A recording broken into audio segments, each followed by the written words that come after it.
नमस्कार साथियों, पीसीएस क्रांति यूट्यूब चैनल पर आप सभी को स्वागत है। आज हम लोग देखेंगे वार्षिकी घटनाक्रम में अंतर्राष्ट्रीय परिदृश्य से संबंधित टॉपिक। इसमें जो महत्वपूर्ण टॉपिक है, जो एग्जाम के दृष्टि से कारगर है, वही देखा जाएगा। कैसे प्रश्न बनेंगे, कैसे इसमें से प्रश्न पूछ सकता है, ये सब आपको जो है बताया जाएगा और कराया जाएगा। और हमारे यूट्यूब चैनल पर आप लोग जाके जो है घटना चक्र प्रीवियस ईयर जो है कराया जा रहा है सभी सब्जेक्ट का, उससे आप लोग जाके यूट्यूब पे देख सकते हैं। इतिहास का, ज्योग्राफी का और पॉलिटी का, सभी सब्जेक्ट का जो है आपको प्लेलिस्ट वहाँ पे मिल जाएगा। इससे पहले हम लोग राष्ट्रीय घटनाक्रम कवर कर चुके हैं करंट में। 12 अक्टूबर को पीसीएस प्रस्तावित है, पीसीएस एग्जाम 2025 प्री। तो अभी तक आप लोग मंथली करंट अफेयर अगर नहीं कवर कर पाए हैं तो आप हमारे साथ जुड़े रहिए, वार्षिक करंट अफेयर आपको कराया जाएगा। इससे बाद जो है घटना सार आ जाएगी, दृष्टि आएगी, जो कि पीसीएस के लिए काफ़ी महत्व रखती है, वो भी हम लोग कराएंगे। और हमारी मंथली जो है करंट अफेयर क्रॉनिकल मैगजीन की सीरीज कंटिन्यू चलाई जा रही है, तो आप करंट अफेयर वहाँ से कवर कर सकते हैं। महीने महीने का भी और ईयरली भी करा दिया जा रहा है। ठीक है, चलिए देखते हैं आज का पहला टॉपिक। अमेरिका द्वारा भारत पर 25% जो है टैरिफ लगा है। ये भी हाल ही की न्यूज है, इससे प्रश्न बनने के चांसेस बहुत कम है। ठीक, इसको आप लोग देख लीजिएगा। पीडीएफ आपको टेलीग्राम चैनल पर प्रोवाइड करा दी जाएगी। जो क्लास कराई हो रही है अभी चैनल पे, सबका पीडीएफ आपको टेलीग्राम चैनल पर मिलेगा और उसका लिंक आपको डिस्क्रिप्शन पे मिलेगा, जाके आप वहां ज्वाइन कर सकते हैं। चलिए शुरू करते हैं। ताइवान में रिकॉल वोट और ब्लू वर्ड आंदोलन। तो देखते हैं रिकॉल वोट और ब्लू वर्ड आंदोलन क्या है। 26 जुलाई 2025 को ताइवान में रिकॉल वोट को लेकर एक बड़ा राजनीतिक घटनाक्रम देखने को मिला है। तो कौन सी पार्टियां हैं ये अपने से नहीं है, बस इसमें पूछ सकते हैं रिकॉल वोट किससे संबंधित है या कहाँ पे हुआ था। ठीक, रिकॉल वोट क्या है? ताइवान के संविधान में निहित एक लोकतांत्रिक प्रक्रिया है। इसके तहत नागरिक जनप्रतिनिधियों को समय से पहले पद से हटाने का अधिकार रखते हैं। ब्लू वर्ड आंदोलन क्या है? वर्ष 2024 में शुरू हुआ एक नागरिक आंदोलन। विपक्षी जो पार्टी रही है चीन के साथ मिलीभगत और संविधान की अवहेलना के, तो कोई इतना इंपॉर्टेंट नहीं है अपने लिए। चलिए देखते हैं अगला क्या है। ऑस्ट्रेलिया में बच्चों के यूट्यूब अकाउंट पर प्रतिबंध। कहाँ पे? ऑस्ट्रेलिया में। यहाँ से आपके वन लाइन प्रश्न पूछ सकता है, क्योंकि पहली बार हुआ है। यहाँ से प्रश्न ऐसा बनेगा कि यूट्यूब अकाउंट पर प्रतिबंध लगा। 16 से कम उम्र आयु के बच्चों के लिए यूट्यूब अकाउंट पर प्रतिबंध जो है लगाने वाला पहला देश कौन सा है? तो है ऑस्ट्रेलिया। ठीक, याद रखिएगा। अगला देखते हैं। वैश्विक कृत्रिम बुद्धिमत्ता एआई का शहर सूचकांक जारी हुआ। चलिए इसको देख लेते हैं। हाल ही में बंगलुरु में के ग्लोबल एआई सिटी इंडेक्स 2025 में 26वां वैश्विक स्थान प्राप्त हुआ है। एआई सिटी इंडेक्स में इसका कितना? बेंगलुरु का 26वां वैश्विक स्थान प्राप्त हुआ है। भारत का शीर्ष एआई अनुसंधान एवं डाटा हब बनकर उभरा है। कौन सा सिटी? बंगलौर सिटी। पूछेगा आपसे कि कौन सा सिटी भारत का जो है भारत एआई अनुसंधान और डाटा हब बनकर उभरा है, तो उभरा है बेंगलुरु। एक वैश्विक बेंचमार्किंग रिपोर्ट जो कि प्राकृतिक बुद्धिमत्ता में शहरों की क्षमता और निवेश और नवाचार के आधार पर उनका मूल्यांकन करती है। ठीक है, इसे market research form counter point research and द्वारा प्रकाशित किया जाता है। किसके द्वारा प्रकाशित किया जाता है? Research firm counter point research. शीर्ष में कौन सा देश है? सिंगापुर है, सोल है, बीजिंग है, दुबई है, सैन फ्रांसिस्को है। ठीक है, चलिए अगला देखते हैं। हांगकांग के नए स्टेबल काइन नियम, ये भी अपने लिए कुछ इतना महत्वपूर्ण नहीं। ठीक, चलिए देखते हैं अगला। म्यांमार में आपातकाल की समाप्ति। चलिए अगले देखते हैं, ये भी अपने लिए कुछ खास नहीं है। अगले देखते हैं। कैस्केड शेंगेन वीजा, ये किससे संबंधित है? हाल ही में यूरोपीय आयोग ने भारतीय नागरिकों के लिए शेंगेन वीजा नीति के महत्वपूर्ण बदलाव करते हुए कैस्केड प्रणाली की घोषणा की है।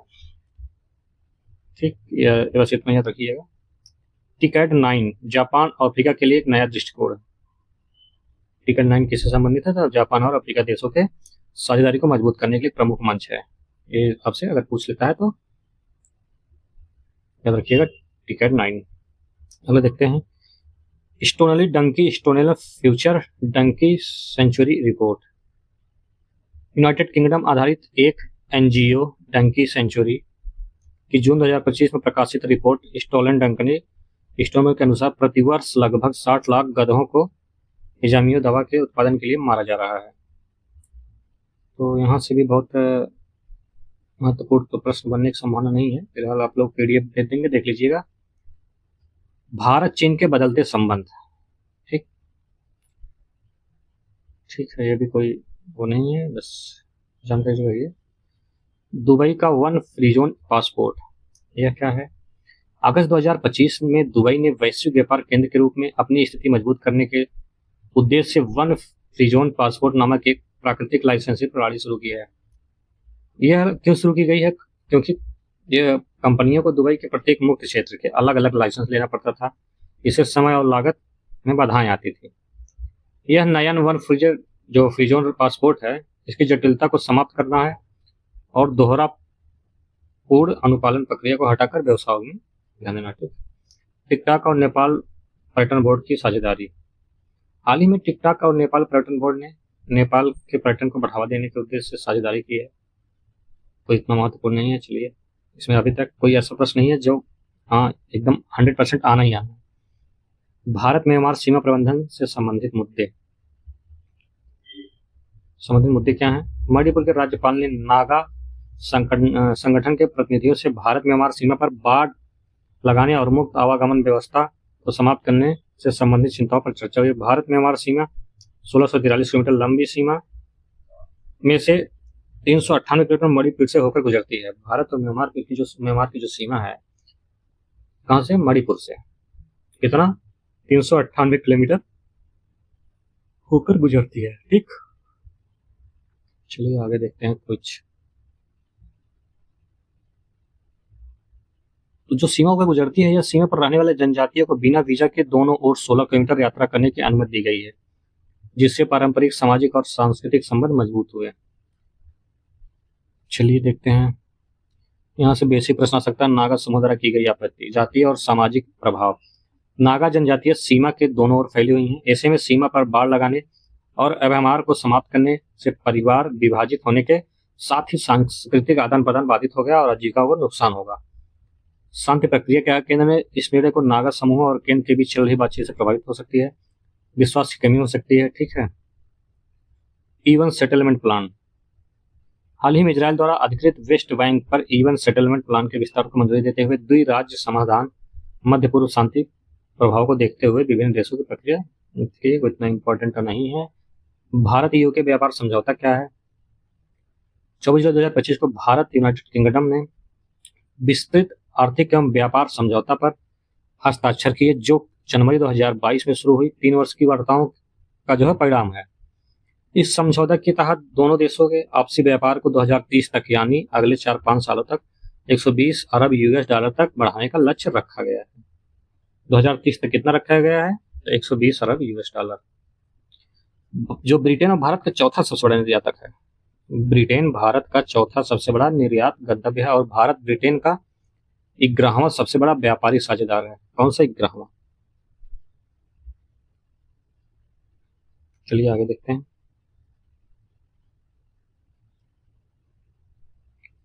इसका उद्देश्य क्या है? उद्देश्य है भारत एवं यूके के बीच द्विपक्षीय व्यापार को बढ़ाकर 50 बिलियन डॉलर तक ले जाना। दोनों देशों के लिए टैरिफ और गैर टैरिफ बाधाओं को कम करके निर्यात अवसर बढ़ाना। भारत की सेवा निर्यात क्षमता और यूके की उन्नत सेवा अर्थव्यवस्था को लाभ उठाना। भारत में टेक्सटाइल, फुटवियर और समुद्री उत्पाद जैसे क्षेत्रों में रोजगार बढ़ाना है। भारत में स्वदेशी उद्योगों को संरक्षण देते हुए वैश्विक आपूर्ति श्रृंखला में एकीकरण करना है। तो यहाँ से आपसे बेसिक प्रश्न पूछ सकता है स्टेटमेंट वाइज की टैरिफ बढ़ाना क्या क्या उद्देश्य है। ठीक,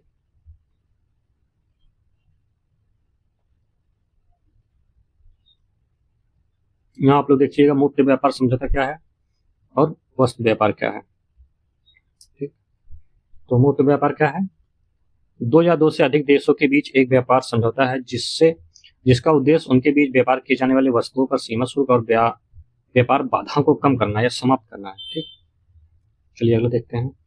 पाकिस्तान अफगानिस्तान उज्बेकिस्तान त्रिपक्षीय रेल परियोजना। कोई इंपॉर्टेंट नहीं है, फिलहाल देख लीजिएगा। लोक निर्माण मंत्रालय, परिवहन मंत्रालय, सबका कोई मतलब नहीं है। चलिए अगला देखते हैं।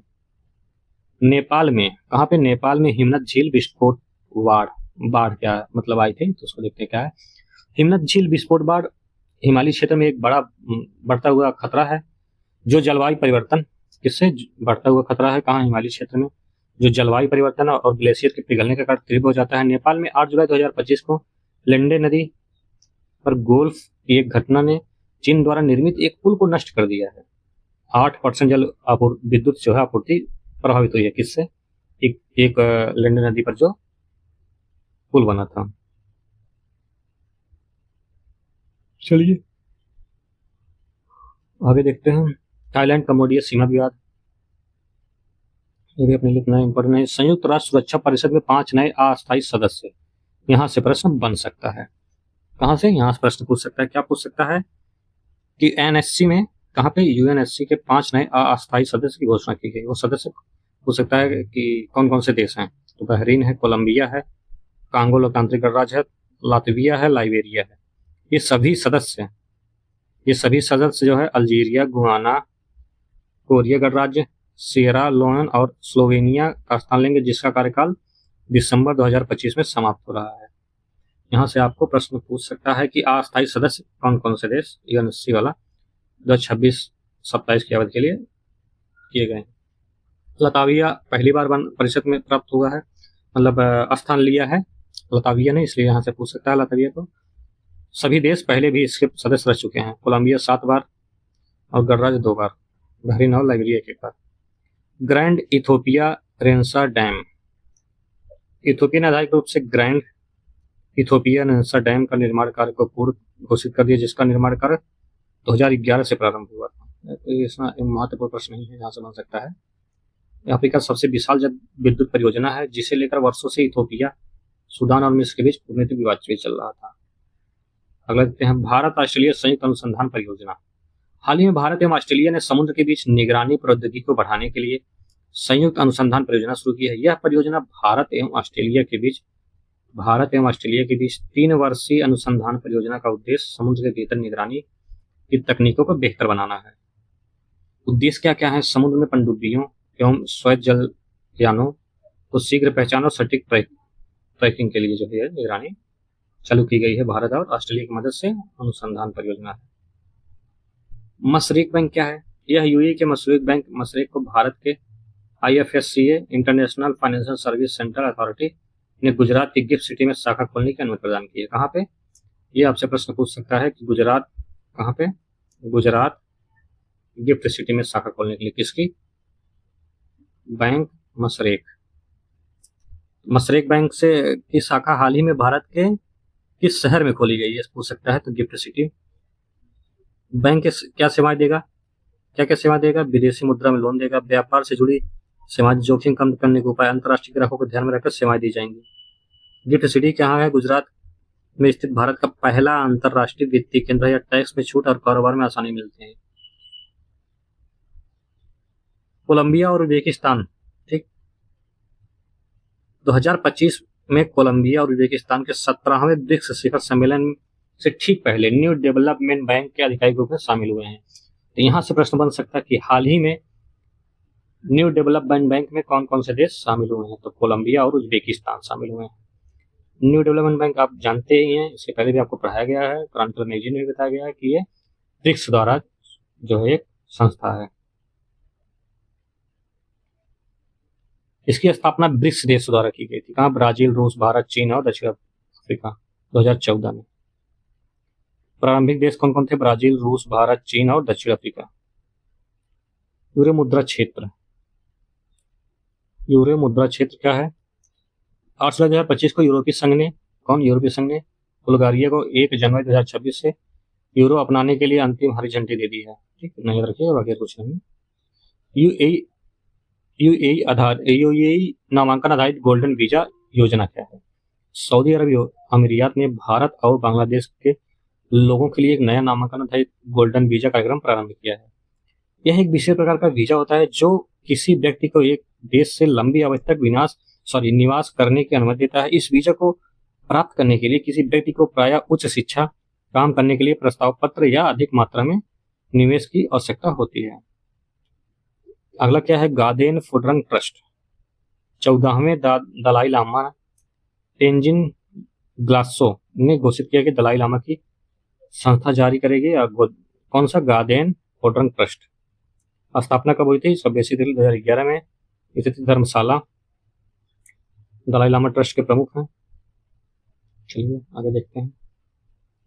क्वाड विदेश मंत्री बैठक 2025। क्वाड मतलब भारत, जापान, अमेरिका, ऑस्ट्रेलिया।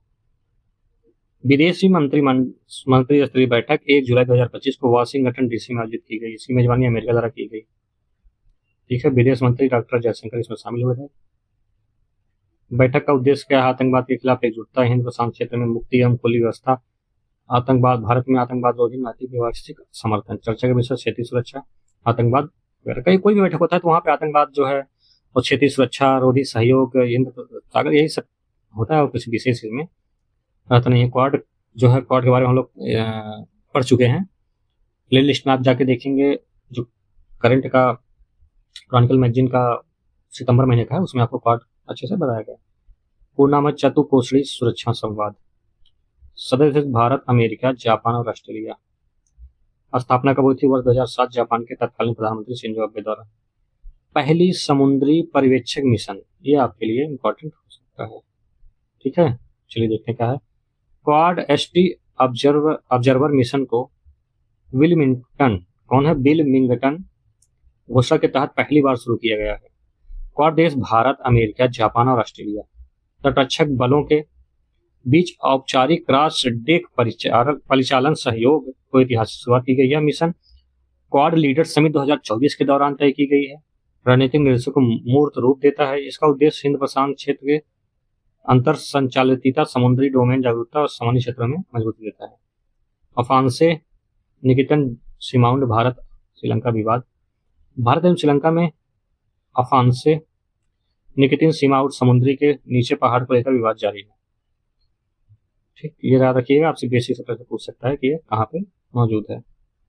बाकी इसमें कुछ ऐसा प्रश्न नहीं बनने के तो आशा नहीं है। हांगकांग अभिसमय, ये भी अपने से वो नहीं है कुछ इम्पोर्टेंट। चलिए देखते हैं। प्रधानमंत्री नरेंद्र मोदी की क्रोएशिया की यात्रा। प्रधानमंत्री अपने देश के प्रधानमंत्री गए हैं, तो अपने लिए महत्वपूर्ण हो सकता है।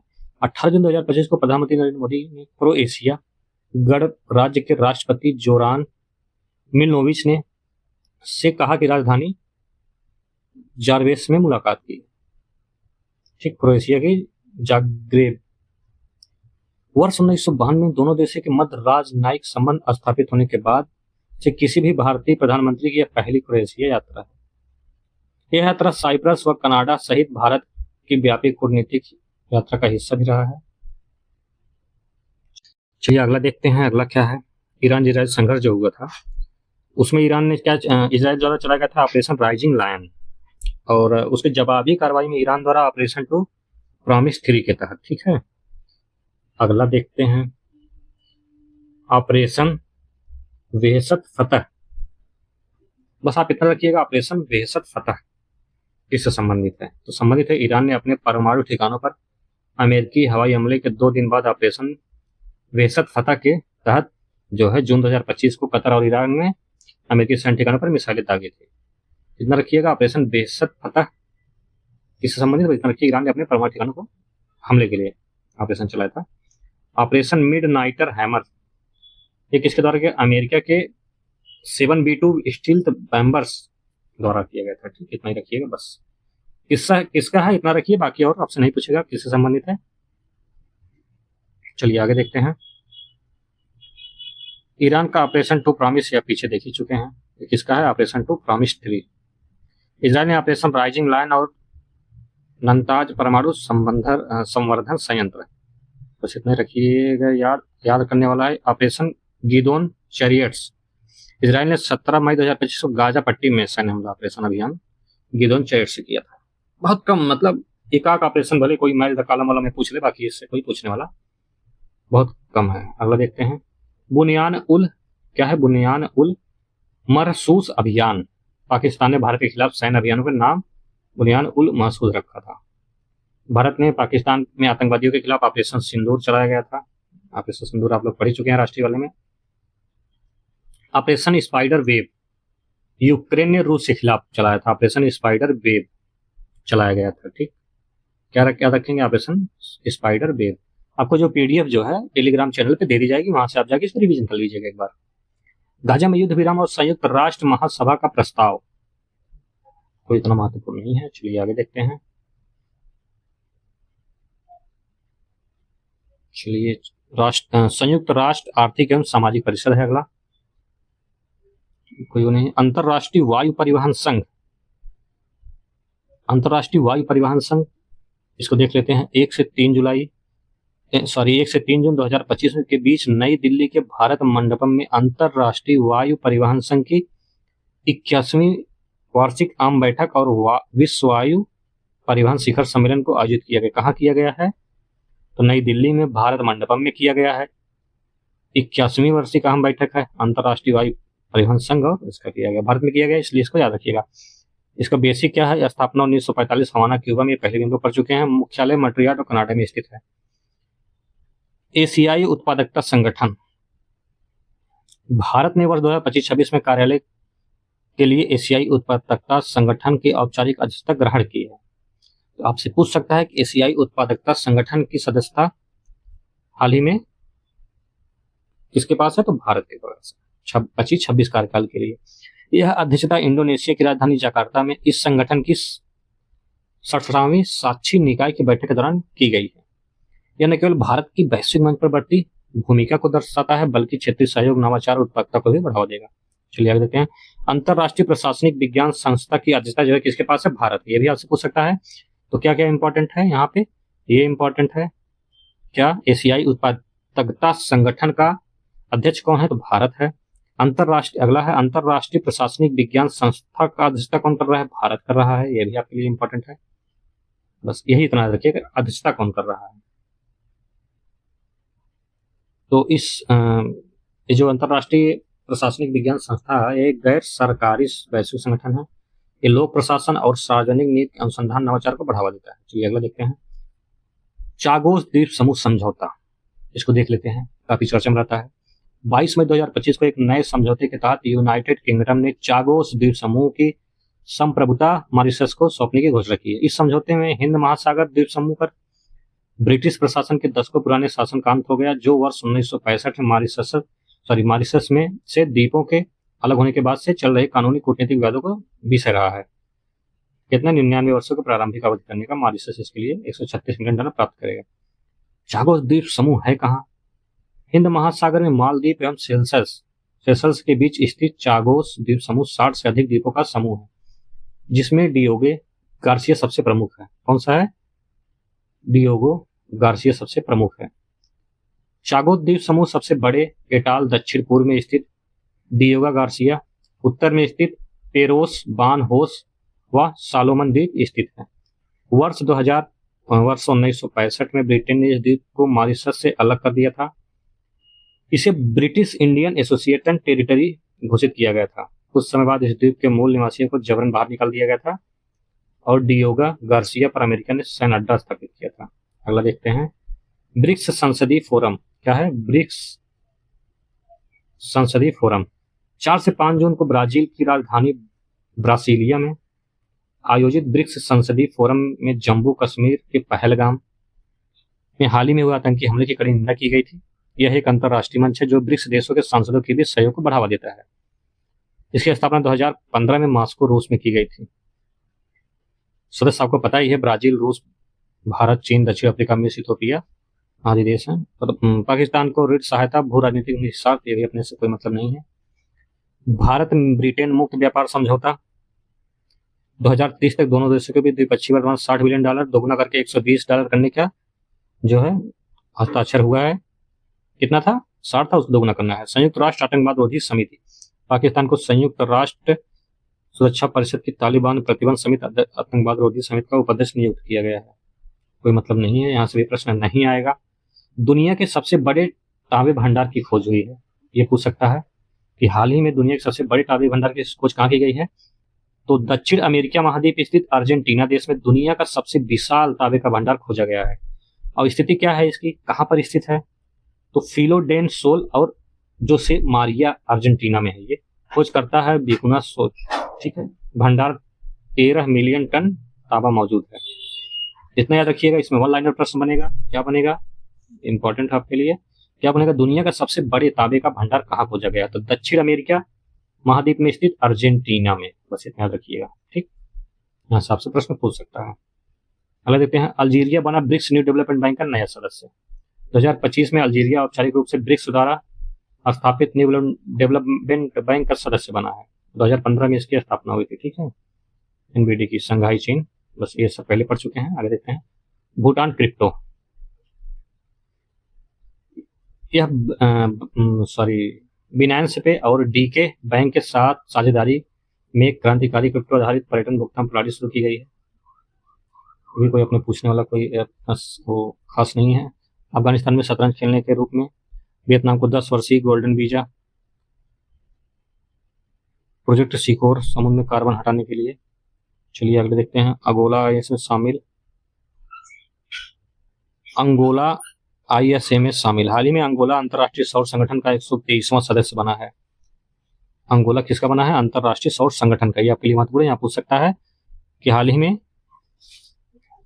कौन बना है? अंगोला अंतर्राष्ट्रीय सौर संगठन का 123वां सदस्य बना है। अंतर्राष्ट्रीय सौर संगठन के बारे में आप जान ही रहे हैं। 30 नवंबर 2015 को पेरिस जलवायु समझौते में भारत फ्रांस द्वारा संयुक्त रूप से शुरू किया गया। 6 दिसंबर 2017 से लागू है। मुख्यालय कहाँ है? गुरुग्राम, हरियाणा में। सदस्य देश कितने? 123। 130वां देश कौन है? अंगोला। यहाँ से आपसे प्रश्न बन सकता है कि अंतर्राष्ट्रीय सौर संगठन का हाल ही में कौन सा देश सदस्य बना है? तो अंगोला है, ठीक है। अगला देख लेते हैं, अमेरिका यूक्रेन पुनर्निवास निधि समझौता। ये भी अपने संबंधित नहीं है। यहाँ से प्रश्न आपको प्री में नहीं पूछे जाएंगे।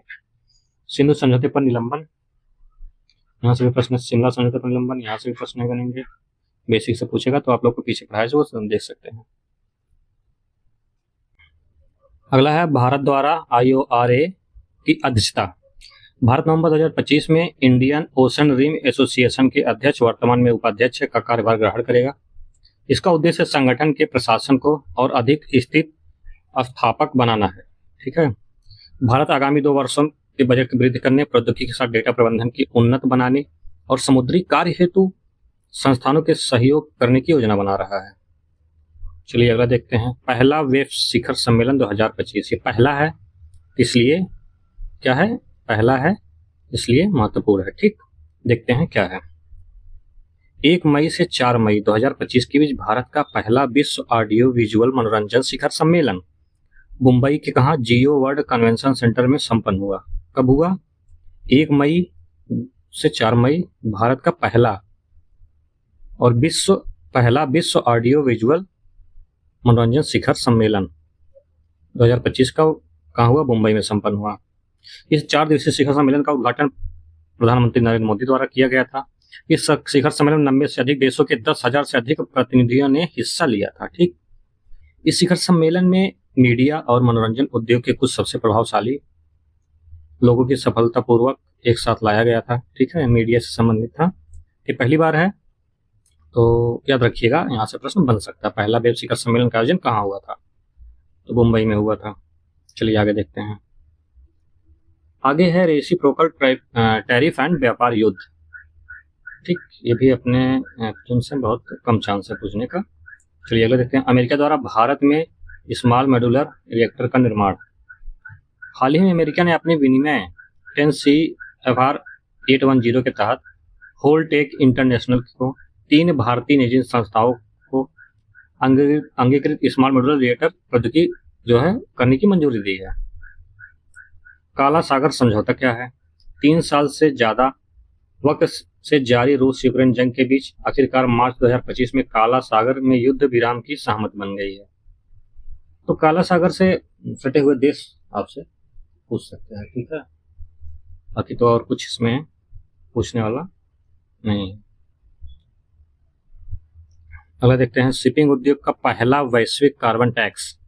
यह क्या है? हाल ही में अंतर्राष्ट्रीय समुद्री संगठन द्वारा शिपिंग उद्योग पर वैश्विक कार्बन टैक्स लगाने के संबंध में निर्णय लिया गया है, जिस पर भारत समेत 63 देशों ने पक्ष में मतदान किया है। यह टैक्स कर जहाजों को उनके उत्सर्जन तीव्रता के अनुसार प्रदूषण करो, टैक्स भुगतान करो की नीति पर केंद्रित है, ठीक। किस पर है?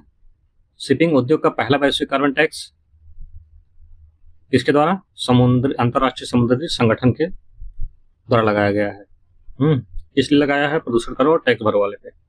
चलिए अगला देखते हैं, रायसीना डायलॉग 2025। 17 से 20 मार्च 2025 के बीच रायसीना डायलॉग के 10वें संस्करण का आयोजन दिल्ली में किया गया, जिसका उद्घाटन प्रधानमंत्री नरेंद्र मोदी ने किया। मार्च में किया गया है रायसीना डायलॉग। ठीक, रायसीना डायलॉग के बारे में देखते हैं क्या है। इसके मुख्य वक्ता न्यूजीलैंड के प्रधानमंत्री क्रिस्टोफर लक्सन थे। यह आयोजन विदेश मंत्रालय और ऑब्जर्वर रिसर्च फाउंडेशन की साझेदारी में किया गया था। यहाँ से प्रश्न पूछ सकता है कि रायसीना डायलॉग का आयोजन किसके द्वारा किया गया था, तो विदेश मंत्रालय और ऑब्जर्वर रिसर्च फाउंडेशन। 125 देशों के 3500 प्लस प्रतिनिधि देश जो है इसमें शामिल, ऐसे मतलब ज्यादा नहीं है। विषय का थीम क्या था, people Kalachakra peace and planet.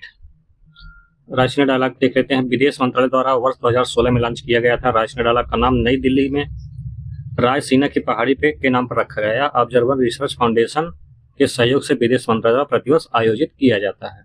अगला देखते हैं, बांग्लादेश बना आर्टेमिस समझौते में शामिल होना 54वां देश जो है, कौन बना है, बांग्लादेश। चलिए, भारत कब किया था इसमें, आर्टेमिस समझौते में भारत ने 21 जून 2023 को हस्ताक्षर किए थे। ठीक है,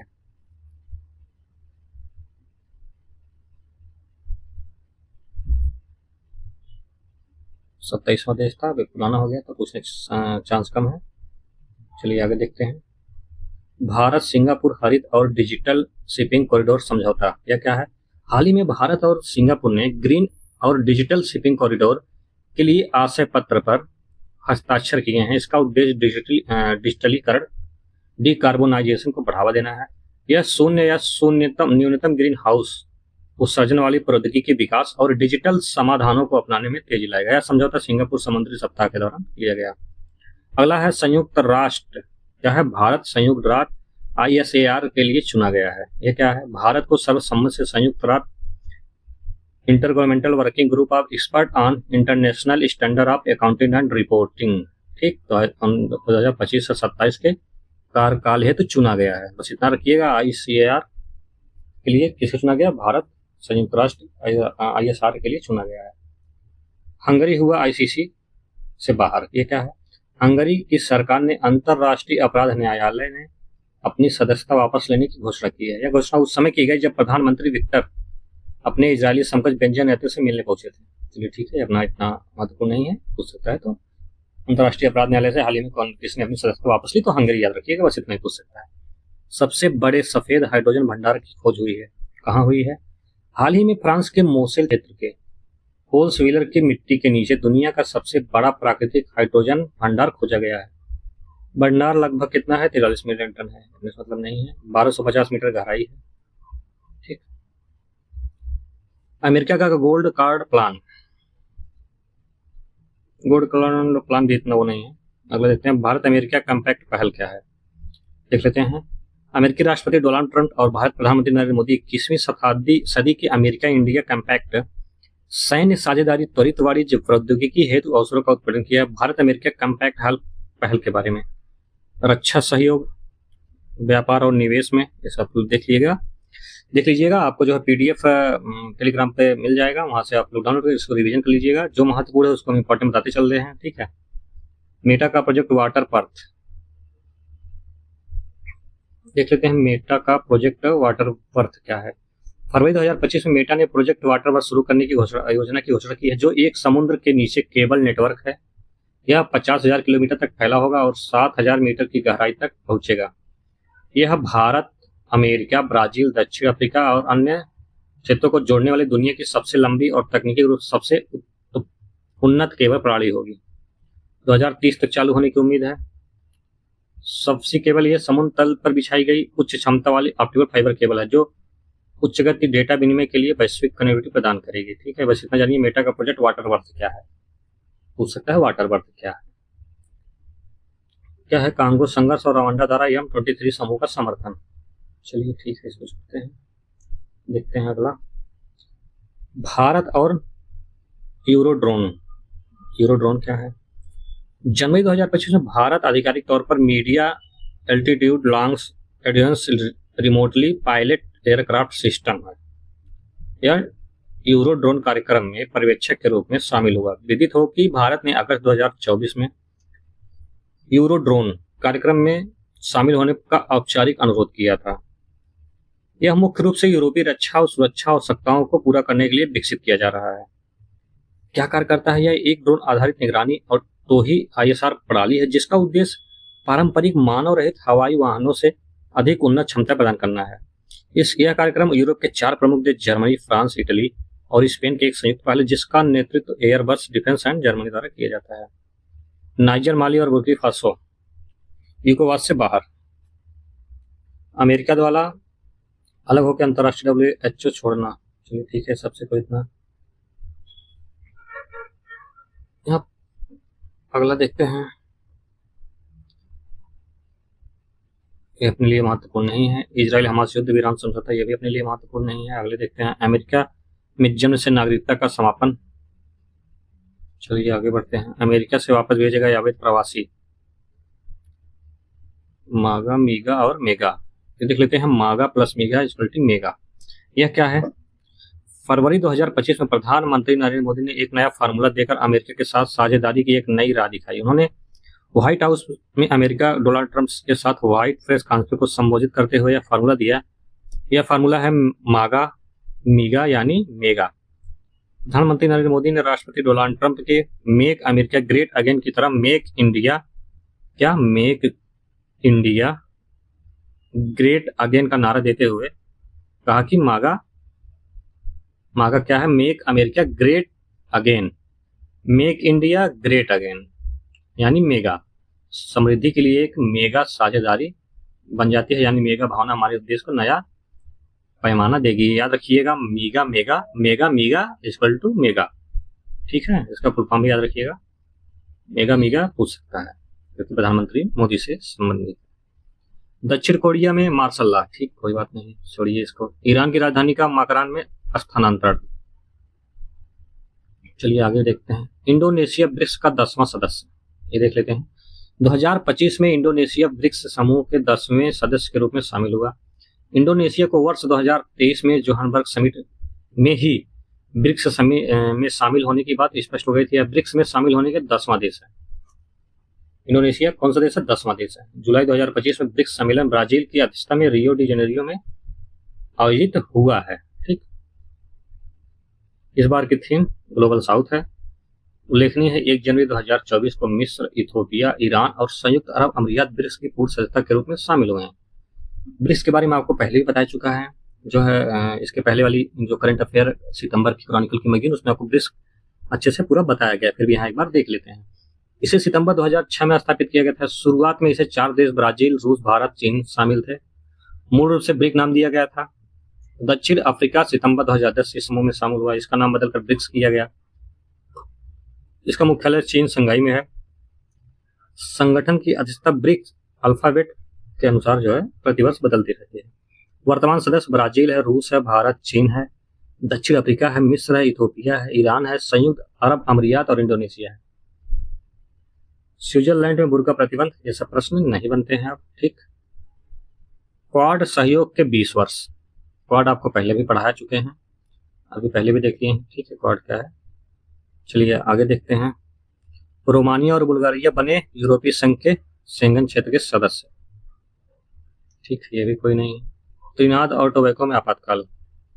2004 त्रिनाद और टोबैको ने देश में सामूहिक हिंसा के वृद्धि के बाद आपातकाल की घोषणा की है। चलिए यहाँ से भी प्रश्न नहीं बनेंगे, बहुत कम संभावना है।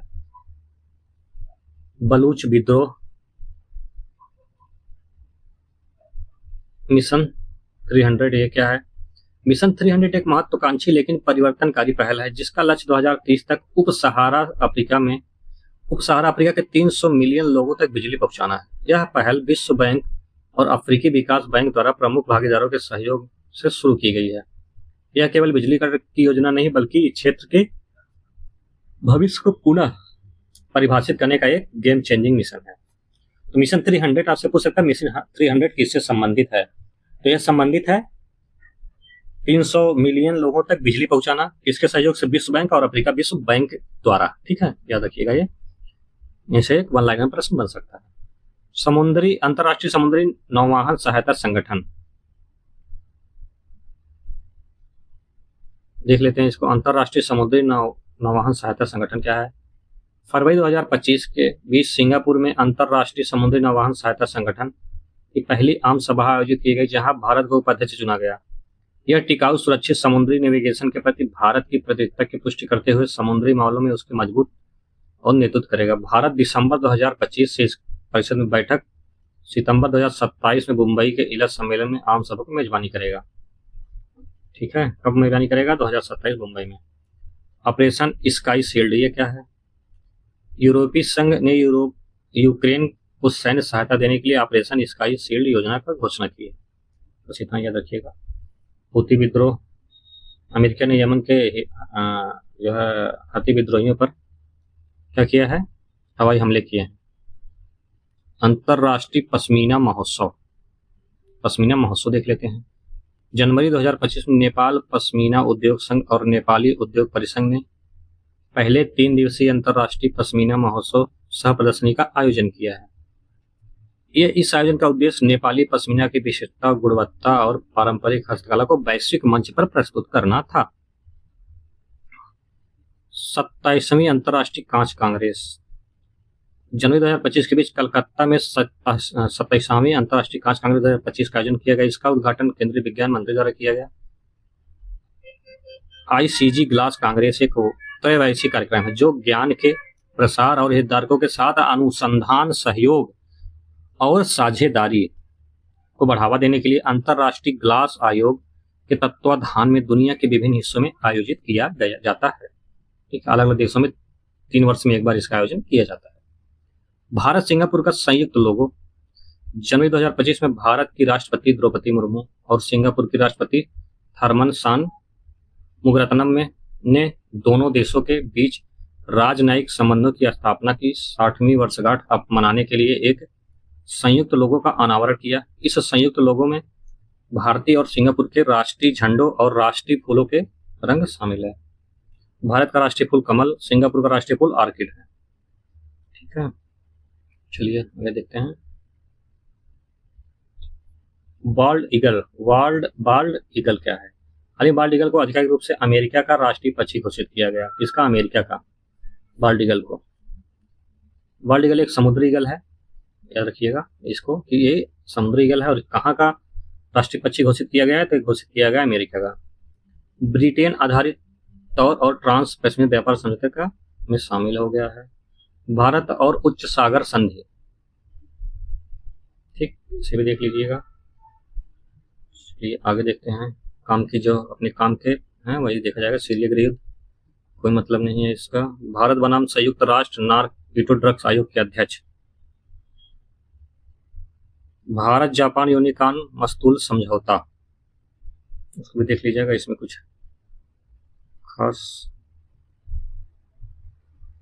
चलिए आगे देखते हैं। एशिया प्रशांत आर्थिक सहयोग मंच, बेंजामिन नेतन्याहू और गोल्टे के गिरफ्तारी वारंट, ये भी छोड़िए। विश्व हरित अर्थव्यवस्था सम्मेलन, संयुक्त राष्ट्र शांति स्थापना आयोग, ये देख लेते हैं। संयुक्त राष्ट्र शांति स्थापना आयोग नवंबर 2024 में भारत को वर्ष 2025-26 के लिए संयुक्त राष्ट्र शांति निर्माण आयोग में पुनः निर्वाचित किया गया। इस आयोग में भारत का वर्तमान कार्यकाल 31 दिसंबर 2024 को समाप्त हो रहा था। एक अंतर सरकारी निकाय है जो संघर्ष प्रभावित देशों को शांति प्रयासों का समर्थन करना है। विश्व हरित अर्थव्यवस्था सम्मेलन का आयोजन दुबई में किया गया था। बस ये जानिए इसका कुछ। भूख एवं गरीबी के खिलाफ वैश्विक संगठन, वेल एंड रोड पहल के और उसके अलग होने वाले देश। चलिए छोड़ते हैं, यहाँ से आगे बढ़ते हैं। संयुक्त राष्ट्र राहत एवं कार्य एजेंसियों पर प्रतिबंध, कोई बात नहीं। उत्तरी अटलांटिक में सबसे बड़ा समुद्री संरक्षित क्षेत्र, तापी गैस पाइपलाइन परियोजना। इसको देख लेते हैं। सितंबर 2024 में अफगानिस्तान की तालिबान सरकार ने तापी गैस पाइपलाइन परियोजना पर $10 अरब अपने हिस्से का कार्य शुरू करने की घोषणा की है। विदित हो कि अफगानिस्तान की राजनीतिक अस्थिरता की उपस्थिति, सुरक्षा चिंताओं और संघर्ष के कारण यह परियोजना लगातार देरी हो रही थी। ये क्या है, इस परियोजना के बारे में देख लेते हैं थोड़ा सा। जो तापी नाम है, तुर्कमेनिस्तान, अफगानिस्तान, पाकिस्तान, इंडिया, भारत का संक्षिप्त रूप। इस पाइपलाइन की कुल लंबाई कितना है? 1814 किलोमीटर। इसे ट्रांस अफगानिस्तान पाइपलाइन के रूप में भी जाना जाता है। इसलिए इंपॉर्टेंट है क्योंकि इसमें भारत भी शामिल है तापी में। इस परियोजना का शिलान्यास कब 13 दिसंबर 2025 को तुर्कमेनिस्तान में हुआ था, जिसे वर्ष 2019 तक पूरा किया जाना था, लेकिन अभी तक पूरा नहीं हो पाया। इजराइल बना एशियाई विकास बैंक का सदस्य। हाल ही में इजराइल एशियाई विकास बैंक का सदस्य बना, जिससे अब एशियाई बैंक के सदस्यों की संख्या 79 हो गई है। ठीक, एशियाई बैंक के बारे में देख लेते हैं। यह एशिया प्रशांत क्षेत्र के केंद्रित एक क्षेत्रीय बहुपक्षीय या सामाजिक एवं आर्थिक विकास को बढ़ावा देने के लिए सदस्य देशों का ऋण प्रदान करना है। इसकी स्थापना वर्ष 1966 में की गई। इसका मुख्यालय कहाँ है? फिलीपींस राजधानी मनीला में स्थित है। महिलाओं पर संयुक्त राष्ट्र कन्वेंशन। चला आगे देखते हैं इसका। तिब्बत समाधान अधिनियम, इसको भी छोड़ते हैं। ठीक, ग्लोबल ई नेटवर्क, यह क्या है? ग्लोबल ई नेटवर्क को देख लेते हैं। 26 सितंबर 2024 से ग्लोबल ई नेटवर्क बीजिंग में आयोजित 5वें अधिवेशन के दौरान भारत को 15 सदस्यीय ग्लोबल ई संचालित समिति का सदस्य चुना गया है। बस इतना जानिए, भारत को इसका सदस्य चुना गया है ग्लोबल ई नेटवर्क का। भारत में पहली बार 2024-26 के लिए कोलंबो प्रोसेस की अध्यक्षता संभाली है। किसकी? कोलंबो प्रोसेस की अध्यक्षता 2024 से 26 के लिए पहली बार है। भारत ने कार्यकाल 24-26 के लिए कोलंबो प्रोसेस की अध्यक्षता संभाली है। यह पहली बार है कि भारत ने 2003 में अपनी स्थापना के बाद कोलंबो प्रोसेस की अध्यक्षता जो है ग्रहण की है। कोलंबो प्रोसेस है क्या, ये देख लेते हैं। कोलंबो प्रोसेस दक्षिण और दक्षिण पूर्व एशिया के प्रवासी श्रमिक मूल के देशों के एक क्षेत्रीय परामर्श प्रोसेस है। यह एक नॉन बाइंडिंग प्रोसेस है जो प्रवासन के प्रबंधन में सुधार और प्रवासी श्रमिकों के अधिकारों की रक्षा की सुविधा प्रदान करता है। 12 सदस्य देश हैं: अफगानिस्तान, बांग्लादेश, चीन, Bharat, Indonesia, Nepal, Pakistan, Philippines, Sri Lanka, Thailand, Vietnam एवं कंबोडिया। 8 पर्यवेक्षक देश हैं: Bahrain, Italy, Kuwait, Malaysia, Qatar, Korea गणराज्य, सऊदी अरब, संयुक्त अरब अमीरात। भारत निर्वाचन आयोग का उज्बेकिस्तान चुनाव आयोग से समझौता हुआ है। क्या हुआ है? अक्टूबर 2024 में भारत निर्वाचन आयोग ने उज्बेकिस्तान के साथ चुनाव सहयोग के समझौता हस्ताक्षर किया है। ठीक, कोई इतना महत्वपूर्ण अपने लिए नहीं है। चलिए बस आज के इतना ही। तो अंतर्राष्ट्रीय बहुत ज्यादा कुछ नहीं है अभी, और मैगजीन आएगी आज दृष्टि, घटनासार, उससे भी जो इम्पोर्टेंट फैक्ट होंगे उसको आप लोग को करा दिए जाएंगे। आज के लिए इतना ही। चैनल को सब्सक्राइब करिए, लाइक करिए और शेयर करिए। इसका पीडीएफ आपको टेलीग्राम पे क्लास के बाद मिल जाएगा। आप लोग वहां से पीडीएफ डाउनलोड करके क्लास के साथ देख सकते हैं या वैसे भी पढ़ सकते हैं। ठीक है, आपको मोटा मोटा एक आइडिया मिल गया होगा पढ़ना क्या है, इंपॉर्टेंट क्या है। पूरा नहीं पढ़ना है, कुछ इसमें ऐसी चीजें दी हैं जो प्रारंभिक परीक्षा के लिए महत्वपूर्ण नहीं है। तो आज के लिए इतना ही, मिलते हैं अगली क्लास में। धन्यवाद।